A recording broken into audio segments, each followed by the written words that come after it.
Sejam muito bem-vindos. Vocês estão no canal O Recalcitrante. Vocês sabiam que a religião no Brasil vem mudando drasticamente ao longo das últimas décadas? De um país predominantemente católico para uma nação cada vez mais diversa. Eu estava zapeando na internet e aí me deparei com o gráfico que eu vou apresentar para vocês aqui. E ao ver esse gráfico, me veio o insight de estar fazendo esse vídeo. Então, eu vou exibir esse gráfico e através dele eu vou mostrar para vocês os dados nele e contar uma história surpreendente aí sobre a nossa sociedade. Fique comigo até o final, porque você vai se surpreender com os números.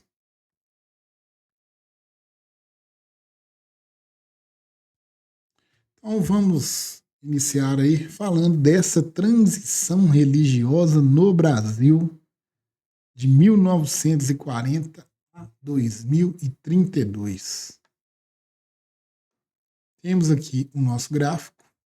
Eu me deparei com esse gráfico.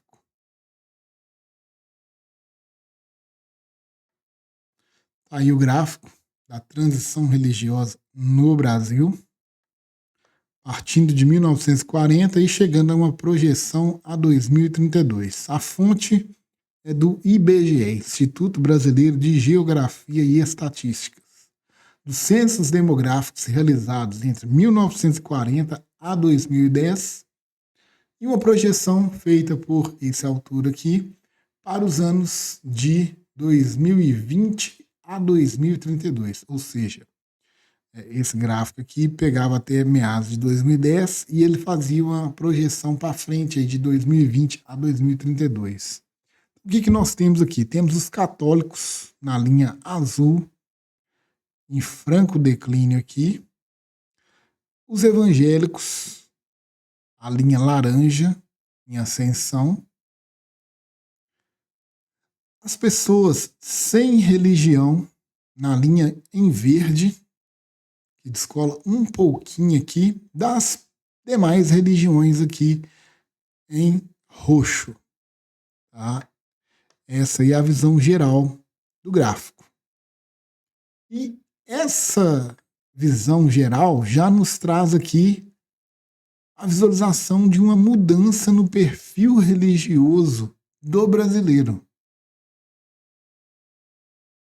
A gente vai estar falando aqui caso a caso, onde nós temos que os católicos, no caso dos católicos,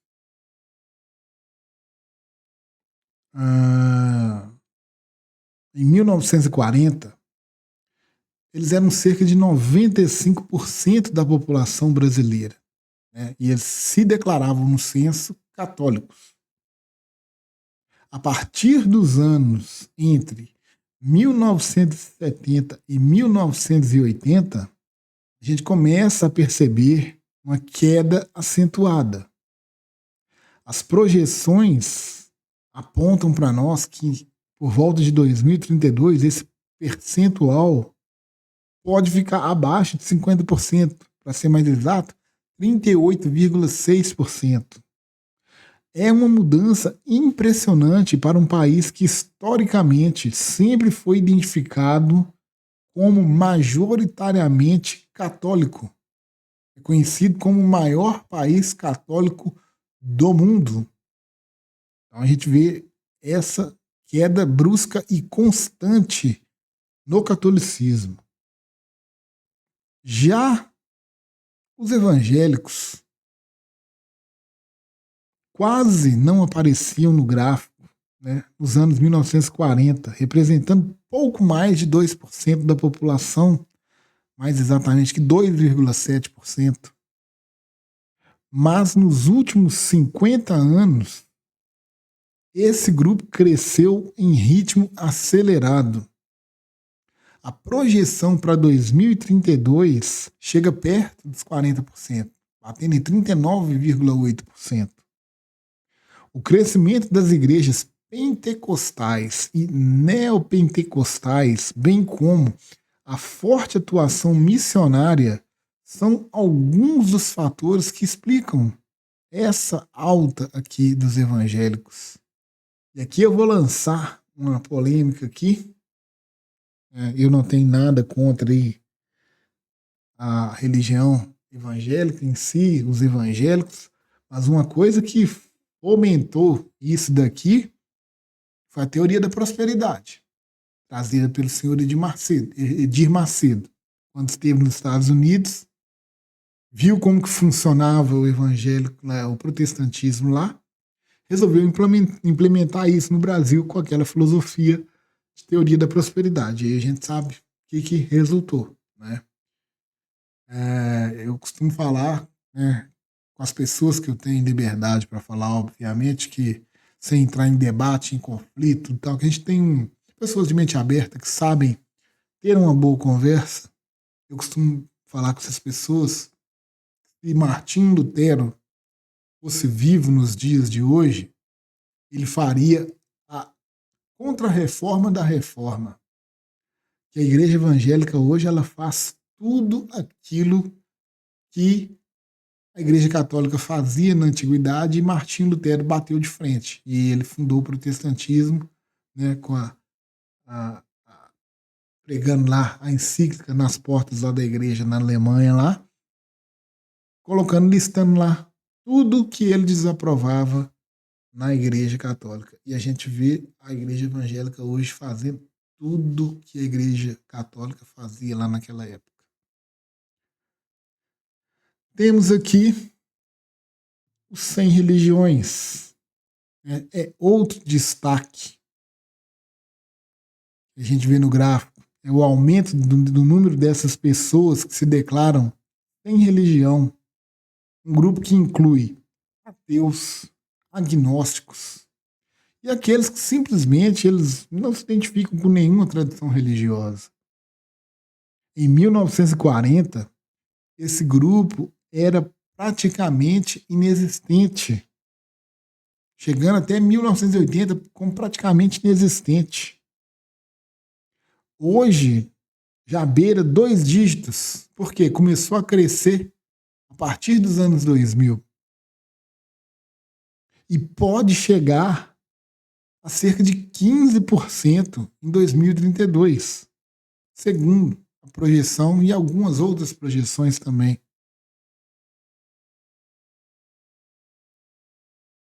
E nós temos o grupo das demais religiões, onde se verifica um crescimento nesse grupo também, tá? Esse grupo aí das demais religiões se encontram espíritas, que é onde eu me incluo, budistas, religiões afro-brasileiras, as pessoas que não têm conhecimento, não procuram estudar, fazem uma lambança, uma confusão de religião afro-brasileira com o espiritismo, não tem nada a ver um com o outro. Religiões afro-brasileiras são religiões que foram praticamente criadas, vou colocar o termo criado pelos africanos, pelos escravos trazidos da África, que eles já tinham as religiões lá de culto africano, trouxeram para o Brasil juntamente com a cultura deles. Eles continuavam praticando essas religiões de cunho africano e justamente pelo Brasil ser um país de maior número de católicos, tradição católica, naquela época eu não sei, né, já era, acredito que não, o maior país católico, porque era colônia ainda, né, população ainda pouca, baixa população. Mas quem ocupava aqui, quem imigrou para cá foram os portugueses. Portugal, um país extremamente católico.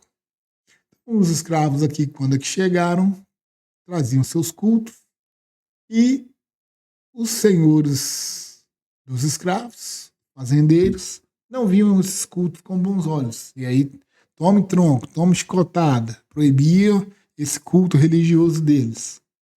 E aí, sabiamente, esses escravos passaram a incorporar os santos do catolicismo dentro de seus cultos africanos. E aí existe o sincretismo religioso aí nos cultos afro-brasileiros aí, de alguns santos sendo associados com alguns dos orixás lá dos cultos.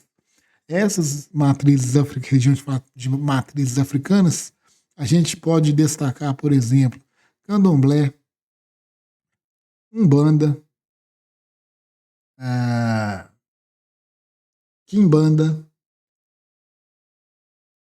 e outros que eu não estou me lembrando no momento aí. Mas são religiões de matriz africanas, que não tem nada a ver com espiritismo. Que erroneamente o pessoal, para diferenciar espírita de religiões de matriz afro-brasileiras, fala-se eu sou kardecista. Não, não existe kardecismo, existe espiritismo. O espiritismo é uma religião, né, trazida a conhecimento público. É uma religião trazida pelos espíritos, trazidos ao conhecimento de nós. No plano físico, trazido por meio de Allan Kardec, que é o pseudônimo do professor Hippolyte Rivail Denizar. Ele utilizou um pseudônimo, porque ele era um professor de um extremo trabalho realizado na França. Ele contribuiu para revolucionar a educação na França. E ele não queria que a parte do espiritismo interferisse no trabalho do professor Hippolyte Rivail Denizar, nem que o trabalho do professor Hippolyte Rivail Denizar interferisse no espiritismo. Então ele resolveu adotar o pseudônimo. Então, espiritismo é uma religião trazida pelos espíritos e revelada, vamos assim dizer, né? Não gosto desse termo, não, mas trazida ao conhecimento a nós do plano físico aí, como espiritismo trazido pelos espíritos por meio de Allan Kardec. Então, a gente vê essa diversificação religiosa e a gente vê, né, essa diversidade, a pluralidade aumentando, indo muito além, né, desses grandes ramos cristãos que são os católicos e evangélicos. Falando em ramo cristão, é um outro erro muito grande também, que não colocam os espíritas aí, né? Alguns evangélicos falam que espírita não é cristão. E uma das bases da nossa crença espírita é Jesus Cristo como o ser mais perfeito que já pisou aqui nesse planeta, o guia e modelo a ser seguido por nós. Mas voltando aqui às análises do gráfico aqui, vamos tentar interpretar esse fenômeno aí. Mas afinal, por que, né, essas mudanças? Alguns estudiosos apontam para diversos fatores. Nós vamos tentar entender aqui. Uma é a urbanização e modernização. Com o crescimento das cidades e a exposição a diferentes culturas, as pessoas passam a ter contato com outras crenças e filosofia de vida. Então a pessoa sai lá da bolha dela, fura a bolha dela e entra em contato com outras crenças que não aquela que ela tinha. E aí ela, às vezes, vê um sentido maior daquela forma de crer e aí abandona lá a crença dela ou se converte a outra crença religiosa. E também tem o fato da urbanização. Antigamente, né, o nosso país ele era extremamente rural. Até que se começou a industrialização e houve o êxodo rural. As pessoas saíram do campo para vir para a cidade. E vindo para a cidade, obviamente, você tem contato com novas ideias. Você sai daquele mundinho tacanho lá do interior. Nada contra quem mora no interior. Tacanho que eu quero dizer no mundinho pequeno. Observa-se também uma maior pluralidade religiosa. A chegada de missionários evangélicos, a expansão de novas denominações e o fortalecimento de movimentos espíritas e de religiões orientais contribuíram para uma diversificação. A gente vê isso realmente, né? A gente, na época da faculdade, eu cansava de ver missionário norte-americano, protestante, cumprindo missão aqui no Brasil. A gente vê o movimento espírita, né? Ainda, eu particularmente acho que ainda tem muito pouco espírita no Brasil diante, né, do que o espiritismo oferece para a gente em termos de conhecimento, racionalidade, filosofia. Eu costumo, né, falar que nós somos muito menores do que a gente realmente poderia ser como religião, assim, como movimento religioso. Eu nem gosto de utilizar o espiritismo como religião, como movimento religioso, porque na realidade ela é uma doutrina filosófico-religiosa pautada num tripé. E esse tripé é composto de ciência, filosofia e religião, tá? Não é uma religião exclusiva, ela tem uma diferenciação das religiões tradicionais, vamos colocar assim. Voltando aqui, a secularização, que é o fenômeno global que faz com que parte da população se afaste das instituições religiosas tradicionais, optando por não se vincular a nenhuma delas ou praticar uma religiosidade mais individual. Uma vez eu lembro, eu era mais novo, né? Acho que eu estava me preparando para o vestibular. Naquela época lá, a gente tinha que ler muito jornal, muita revista para estar atento e antenado a possíveis temas que caíam para uma possível redação no vestibular. Eu lembro uma vez que eu li uma reportagem que falava justamente do aumento do número de católicos não praticantes. As pessoas ainda se denominavam católicas, mas não tinha mais aquele comportamento, aquela rotina de ir para a igreja todo domingo, entendeu? A pessoa já ela tinha a prática religiosa dela, mantinha-se presa aos princípios ali do catolicismo, mas por conta própria dela, sem ter o vínculo institucional. E a última explicação é influência midiática. O uso de rádio, TVs e mais recentemente, e isso aqui eu acho que influiu assim absurdamente, o uso da internet e das redes sociais pelas religiões evangélicas e outros grupos para propagar suas mensagens tem sido decisivo na conquista de fiéis religiosos, ou até mesmo para levar as pessoas a questionarem suas crenças. Antigamente a pessoa tinha lá, falava que era desse jeito, não aceitava questionamento, mistério da fé, é porque Deus quis, é porque é assim, porque se perguntar, se questionar demais vai para o inferno, que não sei o que lá mais, parará, parará.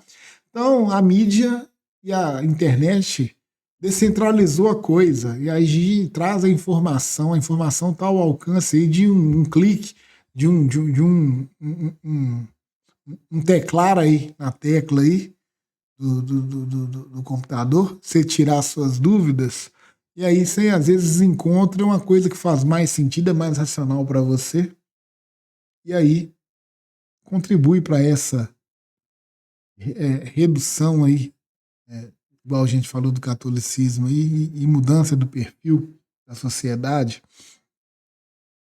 E como falando em mudança de perfil da sociedade, isso traz impactos. E quais são as consequências sociais e culturais. Essas mudanças, elas impactam desde o cenário político até a cultura popular. A gente vê aí, por exemplo, aí, né, como que nós estamos na situação de polarização do Brasil aí, e a gente vê nessa polarização aí uma participação é, é, é, massiva do cenário religioso influindo aí em angariar votos para um dos lados aí da polarização. Isso influencia hábitos, valores e até mesmo o modo como nós lidamos, né, com temas a respeito de moral, ética, legislação. A melhor definição de ética é aquela coisa, né? Você fazer a coisa certa, mesmo quando ninguém esteja te observando. Porque em si você traz um conceito filosófico, moral, religioso nisso aí. Porque você tem que agir corretamente, mesmo quando você está sozinho. Porque você pode enganar o outro. Você pode tentar enganar a si mesmo. Mas enganar a Deus, ninguém consegue. Nem a você mesmo você consegue enganar. Você pode, e por isso eu falei, se você tentar se enganar, mas você não consegue. E a gente vê, né, a tendência é que a gente veja cada vez mais vozes religiosas distintas participando do debate político, do debate público, né? Não é político, não, desculpa, do debate público, né? Tentando construir uma sociedade, tentando dialogar com o outro. E isso, né, torna o Brasil um país ainda mais plural. E os questionamentos aí, como moral, ética e legislação que eu disse, traz essas transformações e isso vai impactar até mesmo na identidade nacional. Temos aí o jeitinho brasileiro. Se a gente conseguir trazer a ética para o debate público, o debate plural, quem sabe a gente não consegue deixar para trás esse maldito jeitinho brasileiro e fazer esse país funcionar de uma vez por todas. Eu acho difícil, mas esperança é a última que morre. Mas além do que eu falei aqui, eu quero saber, e você? Qual a sua opinião sobre esse movimento de transição religiosa no Brasil? Você acredita que o crescimento dos evangélicos vai continuar? Vocês acreditam nisso? Se vocês acham que nós veremos um aumento ainda maior no número das pessoas sem religião? Escreva aqui nos comentários qual a sua perspectiva ou experiência pessoal. Agora, se você gostou desse conteúdo e quer continuar acompanhando análises sobre a sociedade brasileira, tendências religiosas e muito mais, já se inscreva aqui no canal, ative o sininho para receber as notificações, compartilhe esse vídeo com seus amigos que se interessam por esse tema e ajude a espalhar uma informação de qualidade. Muito obrigado por assistir até aqui e até o próximo vídeo.